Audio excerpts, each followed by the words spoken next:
Hello dear students. In previous lecture we have discussed about the dry cell, and now today we discuss about mercury cell. This mercury cell is also known as button cell, which is used in very small electronic instruments. In this mercury cell, the paste of mercury chloride plus carbon is act as cathode, and the amalgam of zinc and mercury is act as cathode, and the medium is provided by KOH plus ZnO. KOH means potassium hydroxide and another is zinc oxide. This electrolyte is in a paste format. These three chemicals are separated by the porous membrane, which is called semi-permeable membrane, and this electrolyte is sealed with the gasket. The anodic reaction, zinc and mercury amalgam plus 2OH gives ZnO plus H2O plus 2 electron, and on cathode side mercuric oxide plus H2O plus 2 electron gives mercuric metal plus 2OH minus. 2OH minus and 2 electrons are cancelled out on both the sides, and the overall reaction becomes zinc and Hg amalgam plus mercuric oxide gives ZnO plus Hg metal. The output voltage of this cell is 1.35 voltage. In dry cell, this voltage is 1.5 volt. This theory is normally asked in 2 marks in board exam. Now the another most important theory with 3 mark, which is lead storage cell. This is most important theory. So on anodic side there is a strip of lead. This lead is also known as plumbic, and on cathode side this metal strip which is used of lead oxide PbO2. This lead oxide strip is perforated. Perforated means there are small pores on the metal strip. This lead is act as anode, and this PbO2 it act as cathode. The anodic reaction Pb plus SO4 minus 2.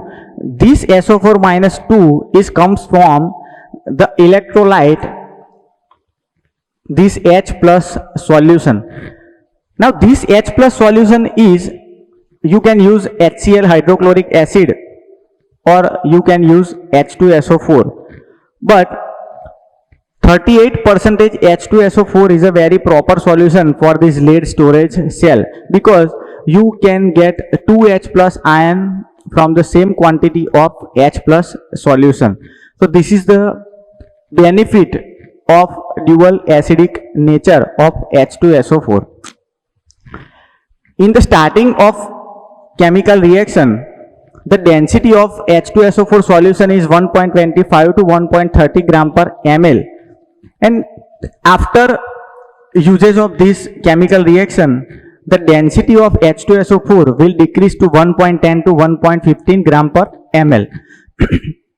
This lead storage cell is in secondary battery section.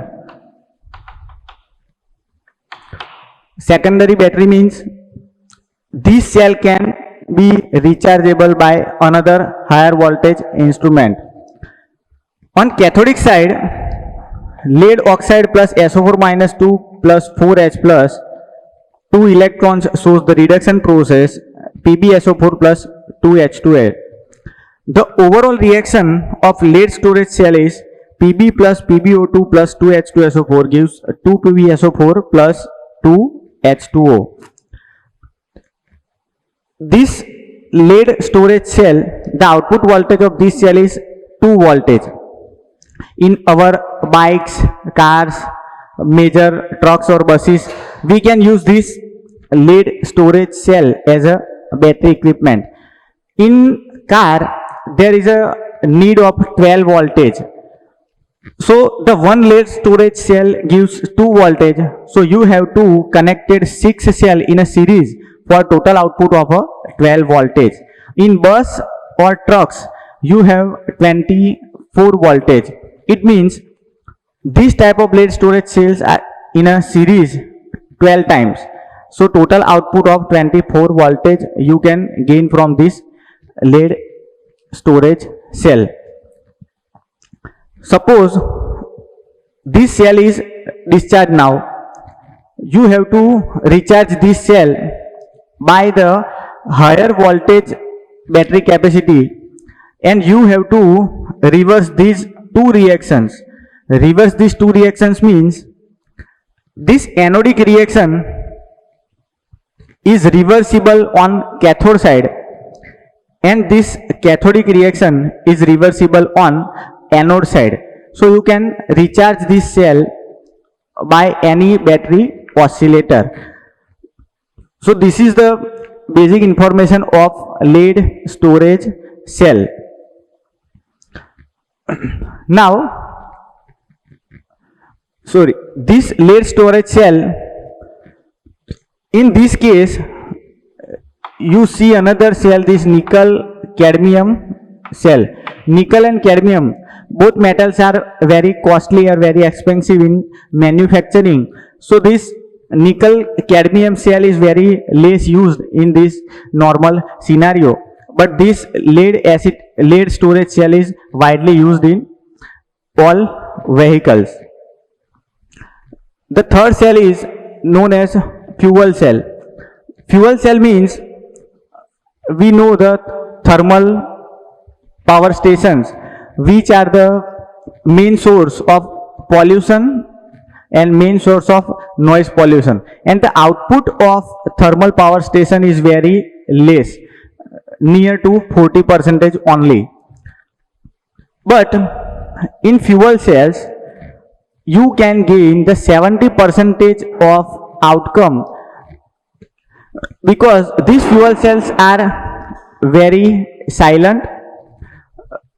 These fuel cells are eco-friendly, they never spread the pollutions.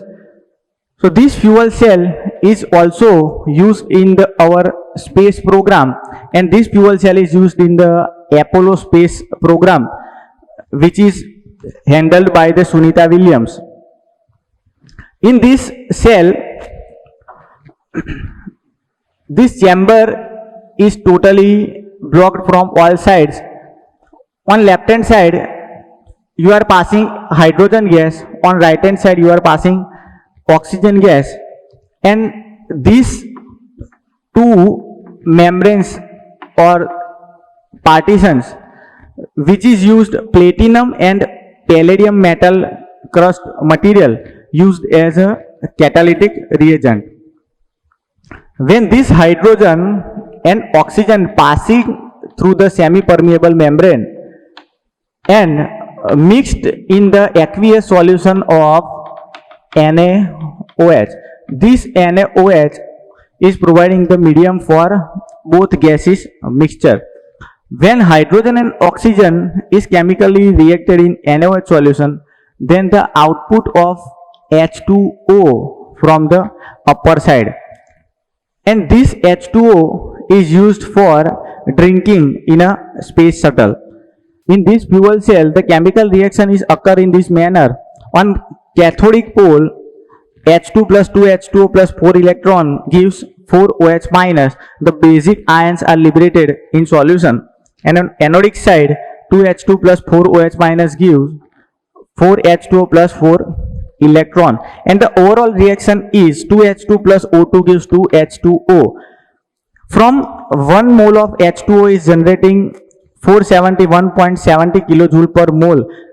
This energy is exothermic reactions, because hydrogen and oxygen are mixed with each other, and the energy is released by the water molecule, and those energy is required for the motion of or mobility of a space shuttle.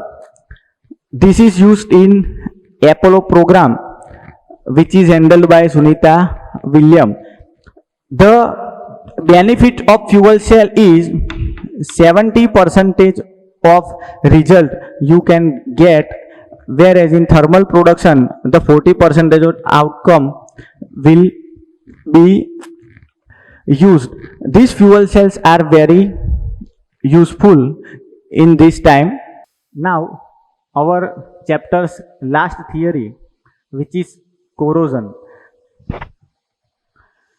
In corrosion, the metal surface is covered by the oxide layer, and those oxide layers are resulting into the formation of rust.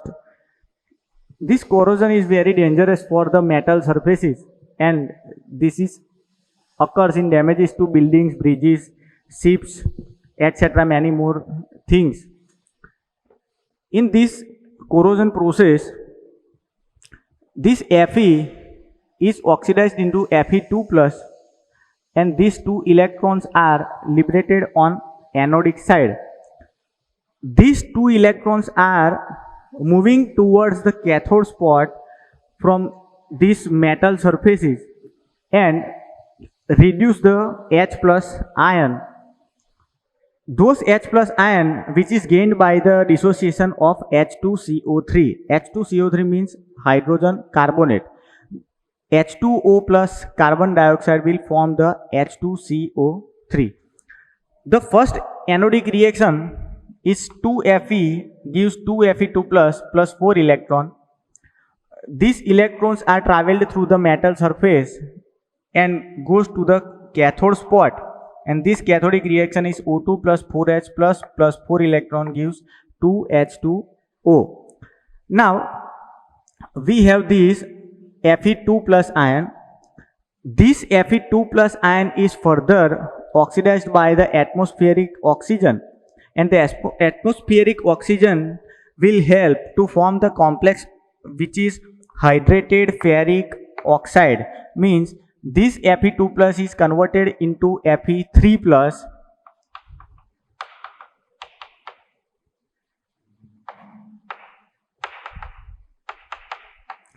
This Fe2 plus is converted into Fe3 plus, and this Fe3 plus is mixed with the atmospheric oxygen and forming the complex which is known as hydrated ferric oxide, and this hydrated ferric oxide is known as Fe2O3 into XH2O. This is the molecular formula for rust. This is the very dangerous thing which is occurs damages to building, bridge and ships. What are the idea to prevent the corrosion? You can cover the surface by any paint, wax or metals like zinc, magnesium, copper. When you apply the paint on metal surfaces, this will disconnect the contact of oxide hydrogen carbonate from the metal surfaces. The one example of paint is bisphenol. This wax is also applicable on metal surfaces. How we can apply metal on another metal? That process is known as electroplating. This zinc metal is electroplated on another metal surfaces. So the contact of atmosphere to metal ion will disconnect. So your metal is protected from the rust. This zinc and magnesium, both metals are sacrificial electrodes. Sacrificial electrode means these metals are in contact with directly to the water. Suppose one ship is